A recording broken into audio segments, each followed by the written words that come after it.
MNN TV News। तालके Shahdadpur जे लुंडो शहर खां ॻोठ करीमदाद खिची जो लिंक रोड हंधा हंधा उखड़ी तबाह थी वियो आहे, जंहिं सबबि हादसा रोज़ जो मामूल बणिजी विया आहिनि।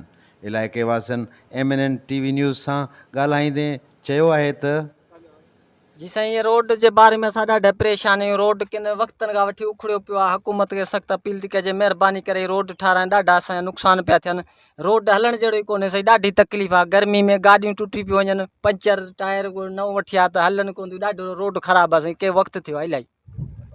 तकरीबन 4-5 साल थी विया आहिनि इहो रोड आहे जेको 15 मिनट जो पंधु आहे, जहिड़ो अधु कलाकु लॻियो वञे, कलाक मुसाफ़िर माण्हू किथां अचे वञे। माण्हू न घस आहे, न छा, न बजट, कुझु बि कोन था कनि। वॾा सभु खायो वञनि, केॾा वञे माण्हू। गरीब वीचारा परेशान आहिनि बसि। असां पाण ॾाढा परेशान आहियूं। सफ़ा रोड ख़तमु लॻो पियो आहे ऐं गाॾियूं बि ॾाढियूं ख़तमु थी वियूं आहिनि। असांजूं गरीब आवाम आहियूं ऐं बराए महिरबानी असांजो हिकिड़ो अर्ज़ु आहे त हिन रोड जी मरम्मत कई वञिजे। असां रोड ठाहियो, असां मज़दूर त बाबा साइकिलां असां भाॼियूं बने मज़दूर रहंदियूं आहिनि। साइकिलां भाॼियूं बने इहे ठाहियो। असां रोड हुकूमत ॾाढा तंग आणींदा आहे साईं। असां रोड ठाहियो, नवां रोड। हितां जे रवासनि आला अख़्तियारनि खां मुतालबो कयो आहे त लुंडो शहर खां करीमदाद खिची ताईं लिंक रोड ठाराए ॾिनो वञे।